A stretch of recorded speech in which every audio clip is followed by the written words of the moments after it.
Welcome back to another episode of Rock Boys Football Dill, a Thursday afternoon special from the fellas. Best bets going into week one of the college football season. Best part about this is, Dill, we spend a lot of time earlier in the week previewing these football games, taking deep dives into these football games.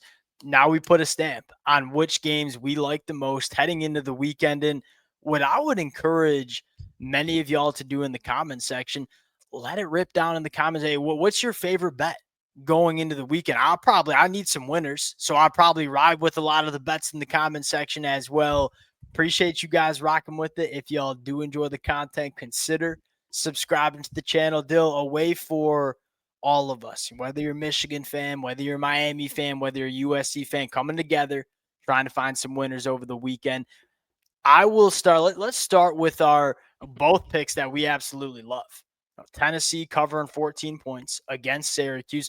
Dill, I'll give you the T-box here. Tennessee minus 14 against Syracuse. What makes you like this bet so much? I think it comes down to how is Syracuse going to stop Tennessee from doing what they want to do, which is run the ball and play good defense. This Yeah. front seven for Syracuse lost a lot of their best pieces, either to the portal or to graduation, the And it draft. was already bad. Sorry to cut you off, but it was horrible last year, and then it's getting even worse going into 2025. And it's I have full confidence still in this Tennessee rushing attack. I think the Sure. offensive line, I know they lose some guys, but this has been a program that's recruited really well, developed really well. I just think they're going to be able to do what they want to do. And then on the other side of the ball, like Syracuse, there's one question I kind of have about Tennessee right now, and it's probably the secondary early on in the year. Sure. How's Syracuse going to be able to get after them in the secondary if they can't protect up front? That's probably my big question. I don't think they can protect up front. Like, Dill, as much as Tennessee lost some guys on the defensive line to the NFL draft, they still have a lot of dudes. Josh Heupel has recruited that position very, very well. And I'm looking at Syracuse's offensive line, and Dill, it's like the team of misfit toys, like a bunch of guys that were former really highly regarded kids coming out of high school that haven't played a lick of good football at the college level. Now they're just all coming together playing on Syracuse's offensive line. It's a quarterback in Steve Angeli that, Dill, I don't hate Steve Angeli, but I don't think he's a great quarterback when it's not perfect around him.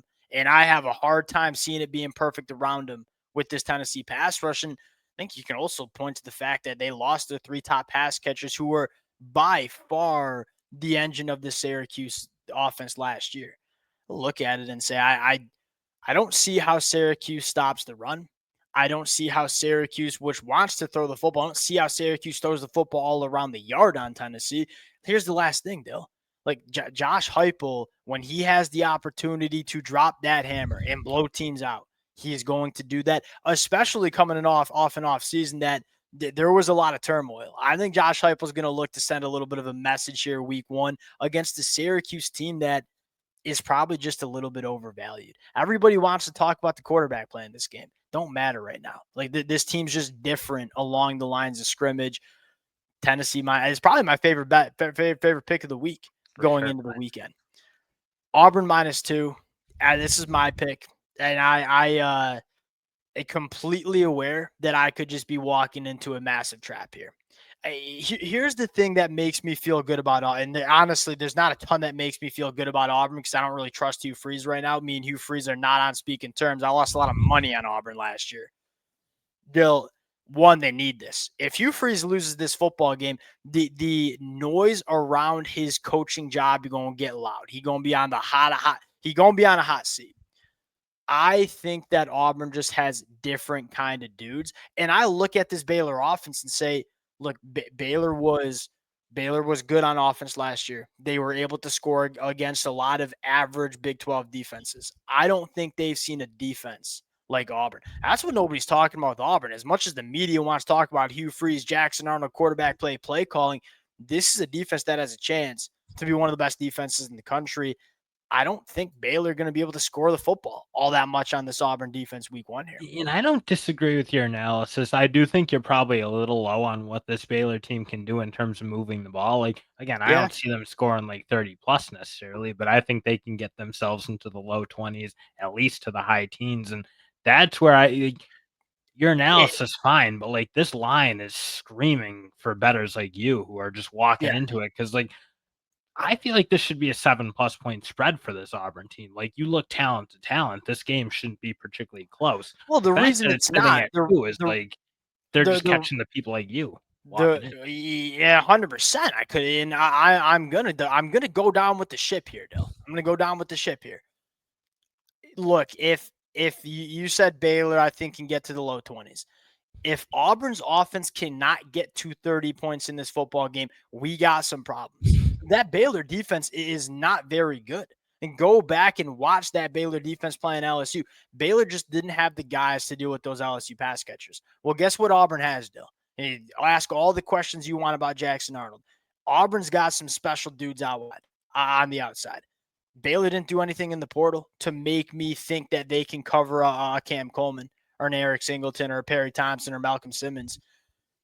You're probably right. Baylor gets to maybe 20, maybe low 20s. Auburn should be getting to 30 in this football game. Give me Auburn on the road. 2-point favorites, don't love it, but I'm going to take it. How about this one, Dill? LSU Clemson under 57.5, which is even for me kind of looks weird to take, right? Because you look at it and say both of these offenses should be really dang good. And you got two quarterbacks that you like a lot. I love these defenses, man. I mean, I look at Clemson's defense with Tom Allen coming in and say that's got NFL talent at all three levels. And I look at Clemson's defensive line and say, I think they have the opportunity to dominate LSU up front. Similar to how I talked about with Steve Angeli at Syracuse, Garrett Nussmeier, as good of a quarterback as he is, he ain't great when it ain't perfect. And I don't think it's going to be perfect for him on the road with an LSU offensive line that's just a bunch of new pieces going up against an NFL defensive line. Then you flip the side. LSU's defense is legit. I mean, I love Blake Baker. Thought he did a lot of good things year one at LSU, even though he didn't have the pieces. Well, guess what? Now he has the pieces. It's a revamped secondary, a couple difference makers in the front seven. Harold Perkins coming back from injury and saying, as much as I like both of these offenses, I think I like the defenses a little bit more.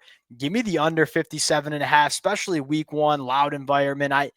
I struggle to see both these teams getting to around 30 points. Yeah, I would be so scared to bet this as an under guy, and it really starts with, like, both teams have first-round Different. talents at quarterback, I think, Sure. potentially, and both have elite wide receiver Yeah. cores, and when you got that, I mean, they can score and really quickly. I don't think either team's gonna run the ball that much, frankly, so you're gonna have a Yeah. fast-paced game with a lot of really good explosive wide receivers. Yeah. That is not the setup for an under, and Okay. this number is kinda high, but, like, not crazy high, to I be fair. will say the run game with the point that you just made with the run game, like neither team probably trying to utilize. Like Clemson's got 10 question possessions. marks in the running back room. LSU wasn't able to run the ball last year. I would be surprised if they can run the football against Clemson. That does concern me a lot. And you said it best. Like when you have this many difference makers on the field, whether it's Barry and Brown and Aaron Anderson for LSU or TJ Wesco and Tony Williams, Bryant, I said TJ Moore, Brian Wesco, and Antonio Williams. You And you might do have some newness in both secondaries too. Like, sure. obviously, LSU bringing over a fair amount of portal guys, and then you look at the safety spot for Clemson. Like, yeah, with a new DC, like, are Yeah. you gonna be perfect enough to make this happen as an under? I think you got too many explosive weapons in some faint, but like questions enough. I think in both secondaries, I think especially that's when fair. it comes to newness and like Yeah, that was confidence. that was rude of you because now I'm just like not loving that, and I'm gonna ride with it now because I ain't gonna let you talk me off my spot here. But I don't feel the run game one sticking with me a little bit. All right, Nebraska 6.5. Feel good about this one, Dill. Nebraska's gonna be able to score in this football game. You know what I mean? Like outside of Dante Corleone for Cincinnati, like they don't have a ton of guys that scare me. I don't think they have a ton of guys that can disrupt Dylan. And if you give Dylan a clean pocket here with the weapons that they have, I think Nebraska scores in this football game. And then I look at Cincinnati on offense and say, there are questions that need to get answered about Nebraska's defense, specifically on the defensive line, and Cincinnati's ability to run the football certainly concerns me a little bit in this game. I don't think Cincinnati will be able to match Nebraska's output on offense because I just don't think they have enough guys that can really scare you on the defense side of the football. And if that's the case, I think Nebraska scores in this football game. I think they score a lot of points in this football game. And I like this, and I'd be comfortable with this. I don't love it enough to put it on my lock sheet, let's say. Fair enough. I think you got two situations, Frank, with Auburn and Nebraska where I just kind of like I think we're doing a lot of projecting for both those teams, like how good those offenses are going to be. And Yeah. Nebraska is a team that I feel like you've lost a ton of money on. It feels like since Matt Rule has taken over, because okay, Yeah. you look, yes, this is a more talented team and they haven't been able to score. I look this year, they might be a team you can make some money on covering Yeah. these type of spreads because they finally have an offense that can maybe go up and down a little bit and like put that 30 plus point or Hey man, point year total 3 up. bump for Hugh Freeze and Matt Rule. Come on. That's what I'm betting on, year 3 bump. Oh, yeah. And I will say this, I'm kind of talking myself into these picks. I think finally both these teams have the rosters that they should look like.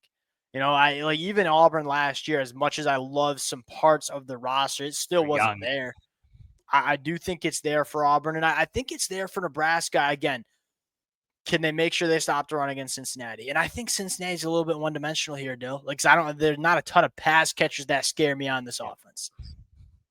Wake Forest, sicko mode, give me it. I like how this offense is situated. I think they got a really, really good running back in Devon Claiborne. I think they got a running back, or essentially a running back, quarterback in Robbie Ashford. That is he a good thrower of the football? No, absolutely not. But if you know what he is and you lean into his skill set, I think he can run this offense. They have some pieces on the offensive line that they bring over from Washington State. I think they'll be able to run the football. And I think and we know Wake Forest, I guess it's a new coaching staff, but they could score. And I just don't think Kennesaw State's going to be able to keep up with Wake Forest here. And again, you're at home, new coaching staff. Go put a stamp on what Jake Dicker's going to do for this Wake Forest program And over the I'd be next. betting this solely for Claiborne. Like, I think when you have a really good running back and you are overmatching a team that doesn't have the talent that you have, and that's kind of the situation obviously here, Sure. I think Wake Forest can really put it up because they do have that one real special difference maker who, frankly, I'm stunned he's back at Wake Forest. But Dude. like, kudos to Jake Dicker for keeping him around. He's Yeah. going to have a big game, I think. I am stunned that Devon Claiborne is still at Wake Forest. And for like really the last couple of years, like every year I'm looking at him like he's going to hit the portal this year, just sticking it out. Good for him. All right, you talked about Tennessee 14-point favorites. Notre Dame covering 2.5 points on the road against Miami. I'm going to fight you on this. You see my money line dog, Miami plus 110. I'll give you the T-box here first, though. Notre Dame, 2.5-point favorites. What you got for me? My broad thesis on this is I don't see how Notre Dame threatens this Miami, sorry, threatens this Notre Dame secondary in the passing attack. And I Yes. like what Miami can do probably running the ball this year. Sure. Good offensive line, 2 really good running backs. 3 really good running Like backs. Jamar Brown, potentially 3. So I think they have that. I just think Notre Dame can make them really one-dimensional in this game and play that like what they did against Georgia, like just play a really aggressive cover one and say, do you have anyone on the boundary or any pass Yeah. catcher period who can beat us consistently? I just don't see that with Miami. Like their Yeah. wide receiver position concerns me greatly in this football game. So can they be good enough to be at least a little two-dimensional? That's the Like question. Because Lofton's going to need to be a monster in this game because Lofton's the one guy I look at. Like I think he's awesome and I think he can be a bit of a problem. But like I think when your only real weapon and that you see, feel great about is so tight end. here's where I'll push back on you a little bit. Is that there are some assumptions being made that these wide receivers aren't close. I ain't gonna disagree with you. I'm favoring Notre Dame secondary against a new look wide receiver room. I don't need Miami to throw the ball all around the yard to win this game because But I'm they got to looking make at them pay if they're going to play like a tight press man coverage. And I like, can they do that enough to be multi-dimensional? Like, again, I know this is going to be a run heavy Miami attack. I'd expect that yeah, is their best aspect, but you got to be close to multi-dimensional in this type of game. I don't know that's if Miami. fair. I mean, I have a question for you then. This Notre Dame defensive line, do Little we? concerned, perhaps, Yeah. but if you can play with 8-man box, it's hard to run the ball against. Yeah, see, and then that's probably where it's like I think Carson Beck will be able to find something in the passing attack if Notre Dame's going to disrespect him that much. And Dill, here's my broad thesis here. I'm gonna go. I'm gonna go with a 6-year quarterback in Carson Beck, who's been in a lot of these kind of moments over the last couple of years against a redshirt freshman that's making his first career start. It's never been in this kind of moment. Carson Beck, as much as you don't want to like say what you want about him, he wins these football games more times than not. And I think he's got a better situation around him than he did at Georgia last year. I mean, that Georgia offensive line was banged up and not running the football well. The wide receivers, talk about wide receiver question marks. He's got better wide receivers at Miami than he was Probably working true. with last year at Georgia. Ain't no question about that. Georgia Tech -4 on the road against Colorado. What do you got for me? Just give me Haynes King and Buster Faulkner, because like Haynes King, like they were able to score a ton of points with him when he like couldn't even really throw. Like his shoulder was like hanging on by a thread, it felt like, and they were still scoring. I think the fact that Buster Faulkner and Haynes King are still together, that the offensive line, again, decent continuity there. Yes. Maybe a little question about what type of weapons they're going to have losing some of their better players. But I just think this offense will score a ton. Now, you're certainly concerned about this defense against Colorado's offense. I think this is going to be a track meet, and I have a little bit more faith right now in this Georgia Tech offense to really light it So up. I'm not going to dump on your picks like you were dumping on mine, if we're being honest, but I will say what my concern is. Dill, I think we're disrespecting this Colorado defense a little bit, man. Like they were pretty dang solid. I think they got a great defensive coordinator, Robert Yeah, Livingston. he's good. He did a really good job there. Getting after the quarterback, they stopped the run a lot better. There's some pieces on the defensive line that I still like at Colorado. And look, am I rushing to bet Colorado as dogs at home here? No, because I still want to kind of see what it looks like without Shador and Travis Hunter. There's a lot of people that think they're stealing here with Georgia Tech. I don't think that's the case here. I'm not necessarily against the pick. I'd probably lean Georgia Tech in this football game, hanging 4 on the road. Not sure if I like that. Yeah, and that's fair, because again, I think it will be very up and down, and then you kind of put yourself out to like chance a bit in this game. So I might be doing that a little bit here, because I don't think Georgia Tech's going to stop Colorado a whole lot, but I also think Georgia Tech's going to score a ton in this game. I just think that offense is awesome. Moneyline dogs, Texas. We're Generous. being loose with the definition of underdogs here, plus 102. Dill, I look at how this game might look and I compare it to what it looked like in the playoffs. There's so much different, man. Like, I think Texas is upgraded at quarterback. I think they're upgraded at running back with CJ Baxter coming back. I definitely have some question marks about the offensive line, especially from a depth standpoint. Yeah, I think this wide receiver room, as much as you lose Matthew Golden, you lose Isaiah Bond, I think they have the opportunity to be just as good, if not better, with a guy like Ryan Wingo kind of stepping And then into can it. Ohio State like beat this offensive line up, even if they're not quite as good as they were last year? Because they're losing a lot of players, but been a team that's recruited that position, developed it pretty well. Sure. I'm just like, who's going to be like, is Kenyatta Jackson going to step into that role and be like an A+ sack guy? Because that's probably what they need from him if this defense is going to be close to what it was last year. The defensive line, right? I mean, Texas couldn't run the football worth a damn in that playoff game. I think they'll be able to run the football. I'm not saying run it all over Ohio State, but I think they'll have more success running it than they did a couple months ago in that playoff game. Then here's the other thing, Dill. Like Will Howard was the different. Will Howard's ability to create and make things work when it wasn't perfect was the reason Ohio State won, because Quinn Ewers could not do that. Look, Julian Sain might be the better NFL prospect when it comes to arm talent and how he can rip that thing around the field and how accurate he is. Colin Simmons coming off the edge, and we still think Texas defensive line has some difference makers. Can Julian Sain get himself out of trouble and make it work when it's not perfect, like Will Howard can? That's my question. And Dill, there was one secondary that really could deal with all the athletes that Ohio State had. That was Texas. I don't see that changing. And they're bringing a big chunk of it back. I mean, they got to replace one boundary cornerback. He was but good. Other than that, And you look, got that ain't well. They have to replace Makuba too. I mean, they do have to replace 2 guys who are very good. But Texas, I mean, that is blue chip city in the back end, and they've done a great job with that secondary the last couple of years. I mean, think about what it was against Washington a couple of years ago, like what it was all last year, and what I think it's going to be this year.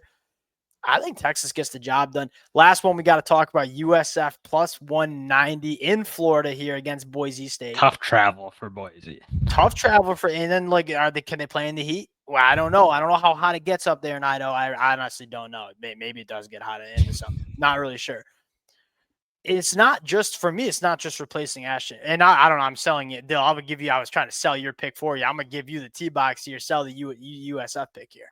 I think USF is going to be good enough up front, because that's probably my one question. Like, if this offensive line can let this team kind of cook, I think Alex Golesh, Yeah, I know. I was going to say Josh Heupel. Coming from the Josh Heupel tree, Alex Golish, he knows how to scheme up an offense and get his team in good positions. He does against everyone. He was kind of like doing against Alabama even. So I feel like there's probably a slight talent advantage across the roster maybe for Boise State, but I think USF isn't going to have an offensive line that's going to get run through. And if they can protect, like Brown, I think is going to have a really good year for this team. And I think they're just going to be able to score enough. In Boise State without Ashton Genty, like, is that offense going to be any good?